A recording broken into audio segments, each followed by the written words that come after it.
For 2 centuries, the Comanche were called the most powerful native nation to ever exist on the plains. An empire built on horses, raiding, and fear that stretched across the southern plains, and shaped the fate of Spanish, Mexican, and American settlers alike. Ask the obvious question, though. What does their DNA actually say about where they came from? And until recently, almost nobody could answer it. Not because the science didn't exist, because something else blocked it. Something buried deep in the archive, and deeper still in the record of who was allowed to be counted as Comanche in the first place. So what were we not allowed to see? The answer involves 2 separate genetic stories layered on top of each other like sediment in a riverbank. One story is buried 9,000 years deep, older than agriculture, older than most spoken languages on the continent. The other is buried inside a single 19th century family, a story so specific it has a name, a face, and a documented paper trail. Both of these stories were hiding in plain sight the entire time, sitting inside historical documents, mission records, and linguistic maps that people had been reading for 100 years without asking the right question of them. Grab a chai, this one's got layers. Subscribe Kardotake Uglawala Misnaho. Because to understand how a people mythologized as a single unbroken warrior bloodline could actually be built from replacement, absorption, and captive taking on a massive scale, you have to start at the very beginning. Not with the Comanche as the world remembers them, mounted and dominant on the southern plains, but with the ground itself, the homeland their ancestors were standing on long before the word Comanche meant anything to anyone. Start with the deepest layer first, the genetic foundation laid down thousands of years before horses, before raids, before the Spanish ever wrote the word down. That's where the real story begins, and that's where the myth starts to crack. Comanche have long been remembered as the lords of the plains, a phrase that conjures a fierce, cohesive warrior nation moving as one across the grasslands. Books like Empire of the Summer Moon spent decades reinforcing that picture, and frontier writing before it did much of the same work, painting a single dominant force rather than a patchwork of allied peoples. That picture carries an implication most readers never questioned: a single bloodline, one pure warrior lineage running unbroken, from ancient ancestors down to the raiders who terrorized the frontier. The historical record tells a messier story. The Comanche were never one unified group. They were nearly a dozen autonomous bands, sharing a language and a broad culture, but politically separate, sometimes allying and sometimes fighting each other outright. By the late 1700s, 5 of these bands dominate the written record: the Yamparica, the Kotsoteca, the Penateca, the Noconi, and the Quahatis, each with its own territory, its own leadership, and its own relationship to neighboring powers. The cohesive nation framing that later generations inherited came largely from outsiders looking in. Spanish colonial officials needed a single named adversary to report to their superiors. American historians writing decades later needed a clean narrative for popular audiences. Neither source reflects how the Comanche described themselves, and neither reflects the actual political structure on the ground, which was fluid, band-based, and often internally divided. This is the first crack in the myth, a mismatch between the one bloodline, one nation image sold to readers and the loose confederation of bands that actually existed. It's a structural mismatch, not yet a genetic one, but it sets up exactly the kind of question that DNA evidence would later answer in ways nobody expected. If the political structure was never as unified as the legend claimed, the ancestry underneath it had every reason to be just as fractured. And the mismatch between myth and reality only gets stranger the further back researchers trace the ancestral line, past the horse culture, past the raiding economy, into territory that predates the Comanche name by thousands of years. Genetic research connected to Comanche lineage does not produce one tidy finding. It produces 2, and they point in very different directions across very different timescales. The first finding concerns deep time. The ancestors of the people who would become Comanche may have genetically replaced, rather than descended from, the populations who lived in that same homeland thousands of years earlier. That is a replacement event, not a lineage running unbroken through the generations. The second finding concerns a much more recent and much more human-scale process.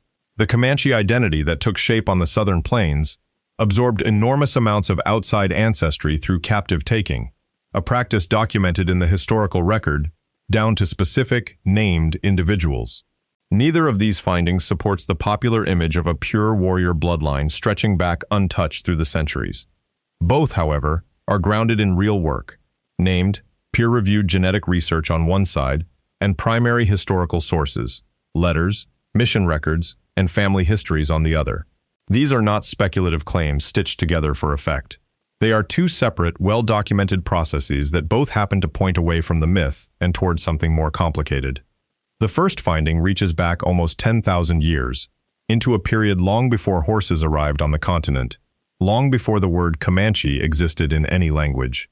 The second finding lands much closer to the present, ending with one of the most recognizable names in the history of Texas.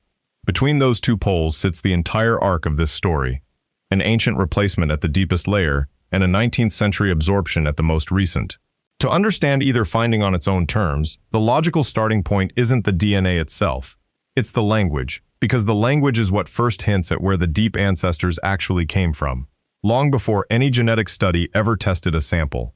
The language carries its own migration story, encoded in words and sounds instead of chromosomes, and that story is what points researchers toward the deep ancestry question in the first place. Comanche is not a language standing alone. It belongs to the Uto-Aztecan family, one of the largest indigenous language families anywhere in North America, spanning an enormous geographic and cultural range.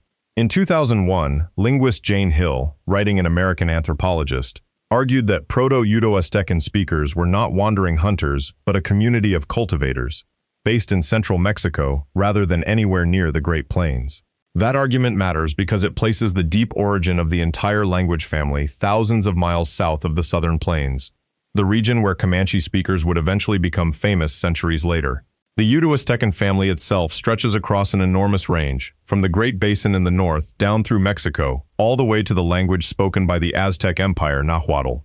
Comanche belongs to a specific branch within that larger family, the Numic branch, the northernmost branch, rooted in the Great Basin region rather than in central Mexico, where Hill locates the family's deep origin. That geographic gap between the Uto-Aztecan homeland in central Mexico and the Numic branch's territory in the Great Basin is the first real clue that something moved, and moved a long way, over the course of this language family's history. It's not simply that Comanche shares distant cousins scattered across a wide area. It's that the entire Numic branch sits at the far northern edge of a family whose roots, according to Hill's research, trace back to agricultural communities far to the south. That gap is exactly where the deep genetic mystery of Comanche ancestry actually begins, because a language branch that ends up so far from its family's point of origin raises an immediate question about who carried it there and how quickly they did it. Linguists, it turns out, can date that migration with more precision than most people would expect from language alone, using the patterns of change within the Numic branch itself to estimate roughly when the split away from the rest of Uto-Aztecan actually happened. Glottochronological analysis, the method linguists use to date language change over time, places the divergence of Proto-Numic at roughly 1,000 to 2,000 years ago. That is a remarkably recent window for a language family that eventually covered as much territory as Numic did, stretching across a wide stretch of the Great Basin and beyond. The evidence suggests the proto-language itself likely originated in the southwestern deserts, somewhere near the Death Valley region or Southern California, rather than in the Great Basin territory where its descendant languages were eventually spoken. That distinction matters. The language didn't simply exist in the Great Basin from the start and slowly diversify in place. It arrived there from somewhere else, and arrived comparatively fast. The linguistic evidence for that speed comes from the boundaries themselves. Numic varieties show sharp linguistic boundaries with neighboring non-Numic languages, with almost no evidence of long-term bilingualism or heavy borrowing between Numic speakers and their neighbors. Put plainly, the pattern doesn't look like slow contact and gradual blending over centuries. It looks like a fast migratory expansion into the Great Basin, carried by people moving into new territory relatively quickly, rather than a population that had already been settled there for a long time, slowly developing its own distinct speech. If the language moved into the Great Basin quickly, on a timescale of only 1,000 to 2,000 years, the obvious next question is whether the people carrying that language moved in just as quickly, and whether anyone already living in that territory was displaced or replaced in the process. That question sits right at the edge of what linguistics alone can answer, because language spread and population replacement don't always move together. Sometimes a language spreads through a population without a corresponding genetic replacement, and sometimes the two move together exactly. Determining which pattern applies to the Numic-speaking ancestors of the Comanche required evidence beyond words and sound shifts. It required genetic evidence, and that evidence finally arrived in 2001, closing the gap between what the language could suggest and what the DNA could actually confirm. In 2001, Frederica Kaestle and David Glenn Smith published a study titled Ancient Mitochondrial DNA Evidence for Prehistoric Population Movement, the Numic Expansion, appearing in the American Journal of Physical Anthropology. Their approach was direct. Extract mitochondrial DNA from ancient human remains recovered in western Nevada, remains that had been radiocarbon dated across an extraordinary span, from roughly 350 years before present all the way back to 9,200 years before present. With that material in hand, they compared the haplogroup frequencies found in these ancient individuals against the haplogroup frequencies found in modern Native American populations living in the same general region today. Native American mitochondrial DNA sorts into 5 recognized founding haplogroups labeled A, B, C, D, and X, and each population carries its own characteristic mix of these 5 lineages. Because the western Nevada samples span nearly 9,000 years of continuous human presence in that same landscape, Kaestle and Smith effectively had a genetic timeline running from deep antiquity all the way up to the point when Numic-speaking peoples arrived in the historical and archaeological record. It was, in effect, a 9,000-year genetic ledger for one region, waiting to be read against the present day. The expectation, if the traditional story of unbroken ancient residents held true, was that the ancient samples and the modern population should show broadly similar haplogroup patterns, since one would simply be the ancestor of the other, separated by time rather than by any real demographic break. Kaestle and Smith's results did not confirm that expectation. What they found was not the tidy signature of a single population living in place for 9 millennia, quietly changing language and culture around a stable genetic core. The pattern in the data pointed somewhere else entirely, toward a break in the line rather than a continuation of it. And that break is what turned this study from a routine ancient DNA survey into a direct challenge to the assumed genetic history of the Great Basin. The numbers didn't tell a story of one people slowly evolving in place across 9,000 years. They told a very different story, one that would need its own explanation before the research could move any further. The ancient Nevada samples and the modern Numic-speaking populations showed significantly different haplogroup frequency distributions when placed side by side. That kind of statistical mismatch is exactly the genetic signature researchers look for when testing population replacement, as opposed to a single population gradually evolving in one place over thousands of years. It directly supported what has since become known as the recent Numic expansion hypothesis. The idea that today's Numic speakers, a group that includes the populations ancestral to the Comanche, largely displaced the earlier inhabitants who had lived in the Great Basin for millennia before them. This wasn't an idea invented out of nowhere. Archaeological evidence and linguistic evidence had already pointed in this same direction long before Kaestle and Smith published their findings. What their mitochondrial DNA research contributed was a genetic backbone underneath those 2 existing lines of evidence, tying language patterns and artifact records to an actual measurable difference in ancestry. The implication reaches back to an assumption many people hold about Numic peoples: the idea of an ancient homeland, an unbroken residence stretching back thousands of years in the same territory. That assumption doesn't hold up once the genetics are examined closely. Instead, the deep genetic picture that emerges from the western Nevada samples is one of relatively recent arrival followed by displacement of whoever came before. And the word that keeps surfacing across the different lines of evidence is the same word: recent. Not ancient continuity, but recent replacement. A population moving into new territory on a timescale of centuries rather than millennia, and displacing whoever had been living there previously. That conclusion rested for years on a single statistical comparison between old bones and modern populations. A comparison that was compelling, but still just one method applied one time. A finding this significant for understanding the deep ancestry of Numic-speaking peoples, including the eventual ancestors of the Comanche, needed to be tested again using an entirely different approach before it could be treated as settled. A later research team took on exactly that task, turning to computer modeling rather than direct statistical comparison to see whether the replacement scenario would hold up under a completely different kind of scrutiny. Guido Cabana, Keith Hunley, and Frederica Kaestle published a study in 2008, again in the American Journal of Physical Anthropology, that took a markedly different approach to the same underlying question. Their paper explicitly modeled population continuity or replacement for the Western Great Basin, building a novel computer simulation method designed specifically to test the Numic expansion scenario against its main alternative. That alternative held that the same population had lived in the Western Great Basin continuously for thousands of years, simply changing their language and their culture over time, while the underlying population itself never actually broke or shifted. Cabana, Hunley, and Kaestle built their simulation to weigh these two competing scenarios directly against each other, using computational modeling rather than a straightforward comparison of ancient and modern haplogroup frequencies. The results of their simulation reinforced the replacement scenario over the continuity scenario, arriving at essentially the same conclusion Kaestle and Smith had reached 7 years earlier, but by an entirely different methodological route. This convergence matters more than it might first appear. Two independent approaches, one built on direct ancient mitochondrial DNA comparison and one built on computer simulation modeling, arrived at the same answer 7 years apart, using different data handling techniques and different statistical assumptions. That kind of convergence across two entirely different technical approaches is unusually strong evidence in the field of ancient population genetics, where a single study's conclusions can often be challenged or revised by later work using better tools. Here, the better tools confirmed rather than overturned the earlier finding.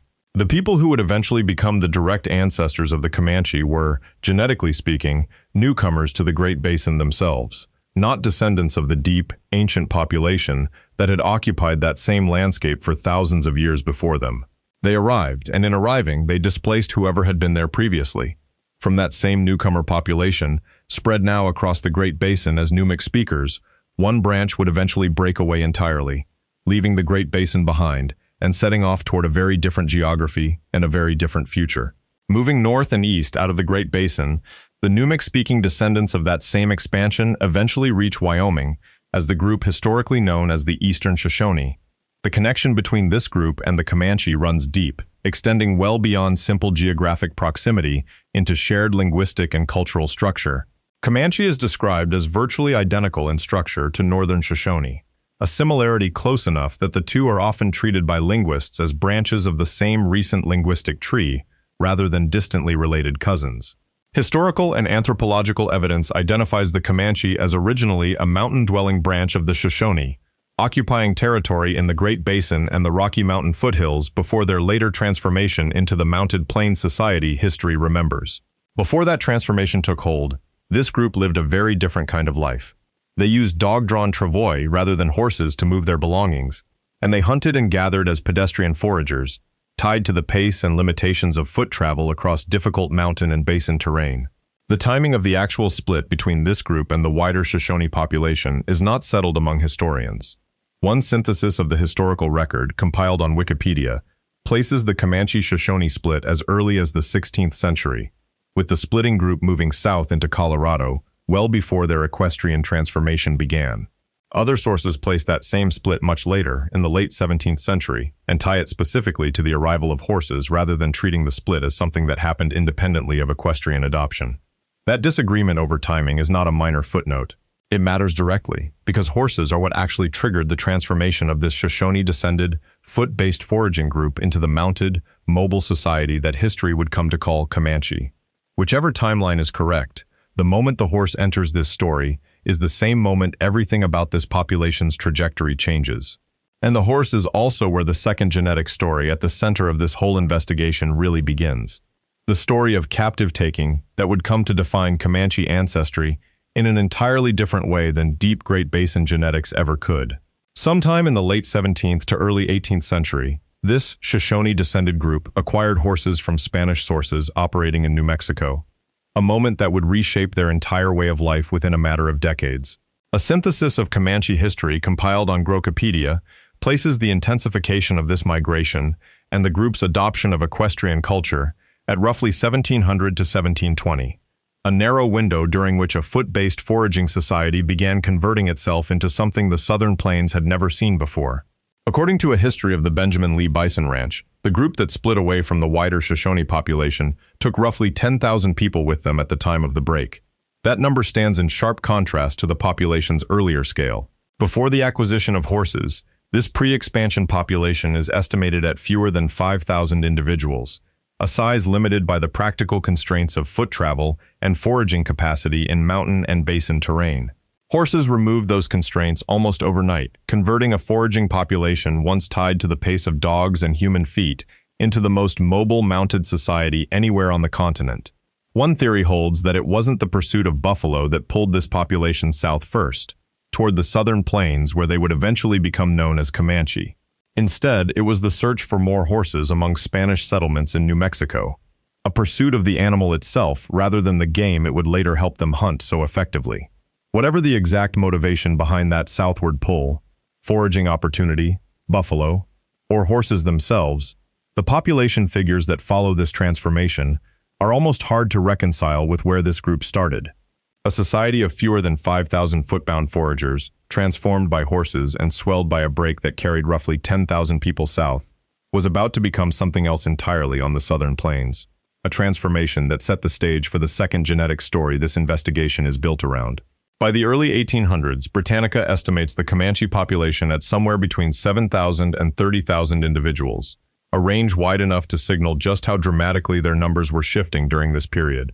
Grokopedia places an earlier estimate from the 1770s at 15,000 to 20,000 people, already a substantial population for a group that had broken away from the Shoshone only decades earlier. Sources focused specifically on the Comanche Empire describe a peak population of roughly 40,000, a figure larger than the combined populations of Texas and New Mexico at the time, an extraordinary scale for a nomadic society operating without cities, permanent settlements, or agricultural surplus in the conventional sense. Set against a founding group of under 5,000 people, at the point of the split from the Shoshone, this represents an eightfold or greater increase, achieved in well under a century. No population grows that quickly through birth rate alone, not on a nomadic hunting economy built around mobility and seasonal resource availability, rather than the stability that typically supports rapid natural population growth. The growth is explicitly attributed to three separate factors working together. The first is buffalo abundance, providing the caloric and material foundation that made supporting a much larger population possible in the first place. The second is continued Shoshone migrants joining the group over time, adding to Comanche numbers directly from the population they had originally split away from. The third factor is the adoption of captured women and children taken from rival groups, individuals brought into Comanche society and eventually absorbed as full members rather than remaining permanently outside it. Of these three explanations for the population explosion, the first two are straightforward. Buffalo abundance and continued migration are the kind of factors historians expect to find behind any nomadic population's growth. The third factor is different. It's not simply a demographic mechanism. It's the point where this entire investigation shifts from broad population statistics into something far more specific and far more personal. Because adoption through capture means individual human beings, individual family histories, and individual genetic lines being folded permanently into Comanche identity. Historian Pekka Hämäläinen's 2008 book, The Comanche Empire, published by Yale University Press, documents something rarely discussed with this level of detail. The Comanche ran the largest slave economy anywhere in the colonial Southwest. Captives entering this economy came from multiple sources, drawn from Apache communities, Puebloan settlements, and especially from Mexican settlements located south of the Rio Grande, where raiding parties operated deep into contested territory. Grokopedia's synthesis of Comanche history cites a striking figure tied specifically to this period. An estimated 10,000 Mexican civilians captured between 1821 and 1846 alone, a 25-year span during which capture on this scale became a defining feature of Comanche economic and social life. Roughly 96% of these captives were assigned to horse-herding labor, a detail that reflects the sheer scale of Comanche horse wealth and the sheer amount of labor required to manage herds of that size across the southern plains. What makes this system unusual, though, isn't simply its scale. It's how captives were ultimately absorbed into Comanche society itself. Hämäläinen describes Comanche identity as racially egalitarian, in a very specific sense. Membership in Comanche society was never defined by blood or by where a person's ancestors came from, but by adherence to Comanche social norms, language, and way of life. A captive who survived the initial hardship of capture, and there was real hardship involved in that transition, could go on to become a fully recognized Comanche, married into established families, raising children who would themselves be raised and recognized as Comanche without qualification. This wasn't a marginal or exceptional outcome. It was a structural feature of how Comanche society replenished and expanded itself generation after generation. And one of those captives, absorbed into Comanche life exactly the way Hämäläinen describes, would go on to become the mother of the single most historically significant Comanche figure of the entire 19th century. In 1836, a child named Cynthia Ann Parker was taken captive from a Texas frontier settlement, an event that would eventually connect directly to the highest levels of Comanche leadership within a single generation. She was raised within Comanche society, absorbed into the way of life Hämäläinen's research describes, and she eventually married Pita Nocona, a leading war chief among the Comanche. Their son, Quanah Parker, would go on to become the last major Comanche war leader, and later a central figure in the Comanche transition to reservation life following the collapse of the Old Plains economy. Quanah stands as arguably the single most historically significant Comanche of the 19th century, a war leader and later a political figure whose influence extended well beyond the battlefield. Yet Quanah carried documented non-native ancestry through his mother, ancestry absorbed into the Comanche bloodline exactly the way Hämäläinen's research on captive adoption describes. This is not speculation. It is not genetic inference drawn from statistical modeling or population comparison. It is a named, extensively documented historical case, with a direct paper trail running from Cynthia Ann Parker's capture in 1836, through her marriage to Pita Nocona, to the birth and rise of their son. At the most prominent level the historical record allows, this single case demonstrates something the earlier discussion of captive adoption only described in general terms. Comanche bloodline and Comanche ancestry were never the same claim, even at the very top of Comanche leadership. The most famous Comanche in history was himself, living proof that identity within this society was built through absorption, not through unbroken descent from a single ancestral line. Multiply that one documented case across the tens of thousands of far less famous captives absorbed by Comanche bands over the preceding century, and the picture of Comanche genetic identity as a whole changes completely, from a single bloodline into something built from many different origins entirely. Captive absorption happened across every Comanche band, not just within the family that produced Quanah Parker, and that fact alone means no single Comanche group ever represented one unbroken lineage running back to a shared ancestral point. The five major bands recorded by the late 18th century, the Yamparika, Kotsoteca, Penateca, Noconi, and Quahadis, operated with real political autonomy from one another, at times raiding or even fighting each other rather than acting as a single cooperative force. New World Encyclopedia states this plainly. Comanches never formed a single cohesive tribal unit, despite sharing a common language and a broadly shared culture across all five bands. Given that each band operated independently, each one likely accumulated captives from different regional sources, shaped by geography and raiding routes rather than any centralized policy.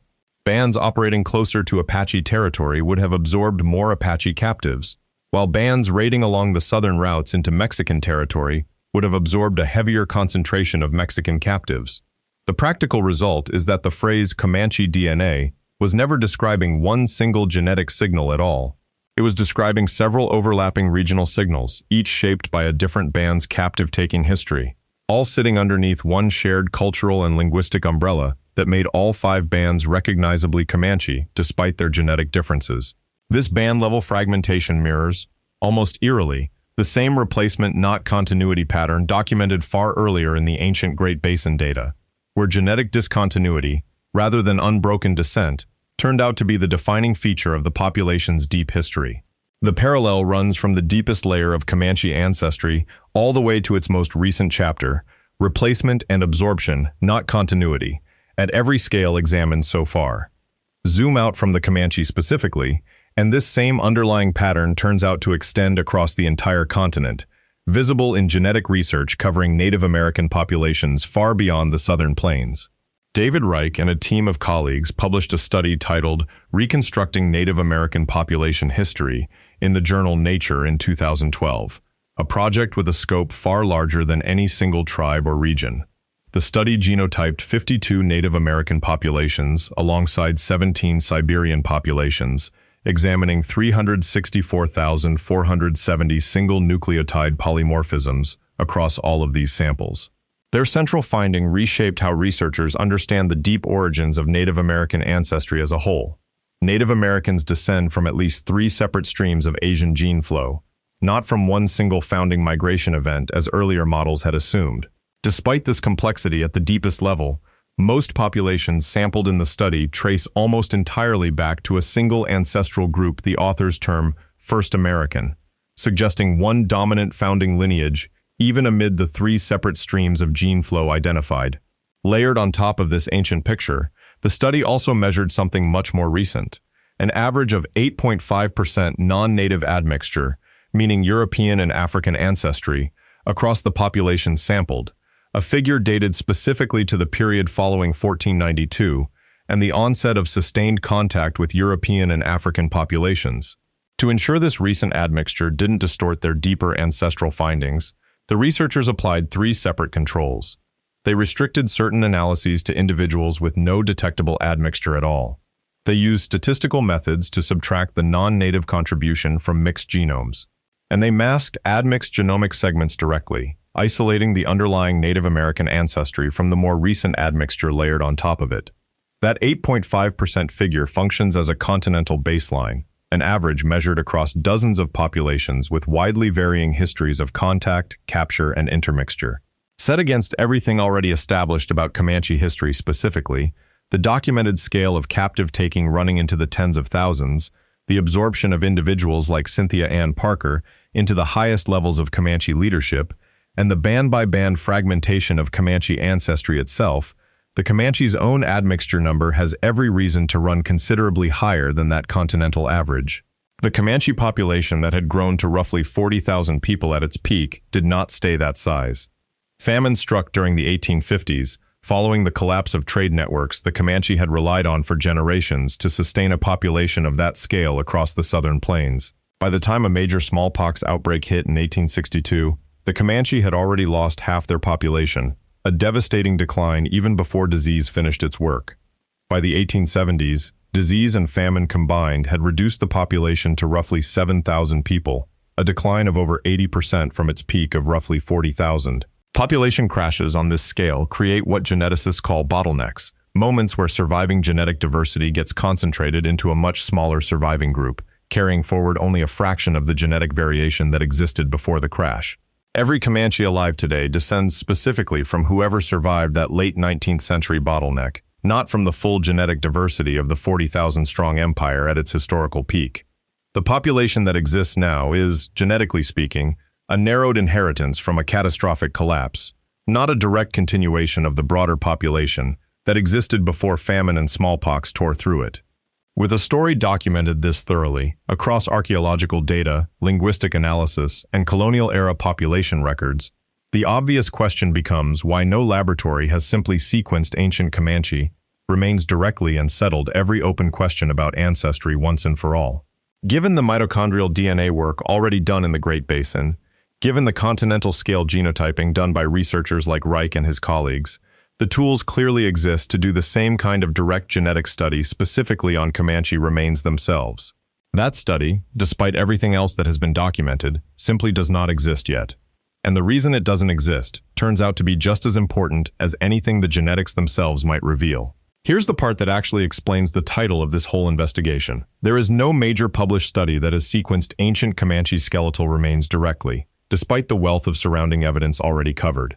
A qualitative study published in PMC, titled, "We Don't Need a Swab in Our Mouth to Prove Who We Are," documents active resistance among Native American communities toward genetic ancestry testing as a practice. Interview subjects connected specifically to Comanche identity describe indigenous identity as something defined by continuity of relationships and culture, not by the contents of a genetic report generated in a laboratory. This concern isn't hypothetical or abstract. Genetic results carry real potential to be weaponized against tribal enrollment and sovereignty claims, categories that are fundamentally political and legal in nature, not biological ones, and a genetic report reframing those categories in biological terms threatens the legal and political foundation those categories rest on. Ancient remains themselves also fall under repatriation protections, legal frameworks that restrict destructive testing on human remains without direct consent from the community and the descendants connected to those remains. So the buried truth at the center of this entire story isn't a hidden gene sitting somewhere in an unpublished dataset. It's the reason the genetics have stayed largely unexamined at the most direct level for this long in the first place. A reason rooted in documented community resistance, legal protection of remains, and a broader concern about how genetic data gets used against the very people it claims to describe. That absence of a direct study doesn't mean the overall picture of Comanche ancestry is empty or unknowable. It means the picture had to be constructed from every surrounding piece of evidence instead. assembled from ancient mitochondrial DNA studies of the wider region, continental genetic frameworks, and an unusually well-documented historical record of captive taking and absorption. Layer the Great Basin ancient mitochondrial DNA data, the continental framework established by Reich and colleagues in 2012, and the documented captive-taking history of the Comanche together, and a consistent picture forms across every scale examined. At the deepest layer, the Numic-speaking lineage that eventually fed into the Comanche likely replaced, rather than descended from, the Great Basin's earlier inhabitants, an event dated to roughly 1,000 to 2,000 years ago based on the linguistic and genetic evidence already established. At the most recent layer, the Comanche identity that formed after 1700 absorbed continuous, documented, large-scale outside ancestry through the adoption of captives taken from Apache, Puebloan, and Mexican communities across more than a century of raiding and expansion. What emerges from these two layers together is not one bloodline holding steady for centuries, untouched from ancient times to the present. It's a layered, repeatedly reshaped population, held together by shared language and shared culture, rather than by shared descent from a single ancestral source. That is a very different story than the phrase Lords of the Plains implies, with all the unity and bloodline purity that phrase suggests to a casual reader or viewer. It's also a story the historical record was already telling on its own, well before any genetic laboratory got involved in confirming or complicating it further. The implication reaches beyond the Comanche specifically. It means the popular assumption that native nations exist as genetically static, isolated populations, unchanged across centuries, collapses entirely once measured against the Comanche's own thoroughly documented history of replacement and absorption. Today's Comanche nation carries the direct legacy of every single layer in this story, from the ancient Great Basin replacement event down through the captive-taking economy of the 18th and 19th centuries. The Comanche nation counts roughly 17,000 enrolled citizens as of 2021, a figure representing formal tribal membership under the nation's own citizenship criteria. The 2020 U.S. Census recorded a larger number, 28,193 people, self-identifying as Comanche, a figure that includes many individuals living outside formal tribal enrollment, but who still identify with Comanche heritage and community. Among Numic-speaking peoples, Shoshone and Timbisha are listed as the Comanche's closest living relatives, a direct genetic and linguistic echo of the split that occurred in the Great Basin centuries earlier, connecting the Comanche of today back to the same broader Numic expansion that Kaestle and Smith's research helped establish. Enrollment in the Comanche Nation today is governed by tribal citizenship criteria, not by any form of genetic ancestry testing, a direct continuation of the same identity through relationship principle that interview subjects in the PMC study described when explaining their resistance to genetic testing as a marker of indigenous identity. The community that survived the bottleneck of the 1870s, reduced from roughly 40,000 to roughly 7,000 through famine and smallpox, is the very same community whose ancestors, centuries earlier, had themselves displaced an even older population living in the Great Basin. Replacement and absorption are not isolated, one-time events scattered across this story at random points. They are the recurring mechanism running through it from top to bottom, from the ancient Numic expansion into the Great Basin, through the captive economy documented by Hämäläinen, down to the population bottleneck of the 19th century, and the enrollment criteria that define Comanche citizenship today, which raises the question this entire investigation was ultimately built to ask, a question that sits underneath every layer of evidence gathered so far. If Comanche identity was never a single bloodline, if it was built through replacement 1,000 years ago in the Great Basin and rebuilt through absorption 300 years later on the southern plains, then what exactly would a pure Comanche genome even be a genome of? The historical record already answered this question before genetics ever caught up to it. Comanche was a relationship to a culture and a people, not a percentage displayed on a chart or a result printed on a laboratory report. The science that does exist supports this conclusion directly. Kaestle and Smith's ancient mitochondrial DNA research and Reich's continental framework both point toward a population defined by movement and integration across thousands of years, not by isolation or unbroken genetic continuity. The science that doesn't exist yet, a direct ancient Comanche genome sequenced from skeletal remains, may stay that way indefinitely, and for reasons rooted in genuine sovereignty and community consent, not in secrecy pursued for its own sake. Empire of the Summer Moon told one version of this story, a version built around a fierce, cohesive warrior nation with a bloodline stretching back generations. The Great Basin's 9,000-year mitochondrial DNA record tells another version entirely, one built around replacement, migration, and absorption rather than unbroken descent. Both versions are, in their own way, true, and neither one is the whole picture on its own. So which version of Comanche were you actually taught? That's the story. See you in the next one.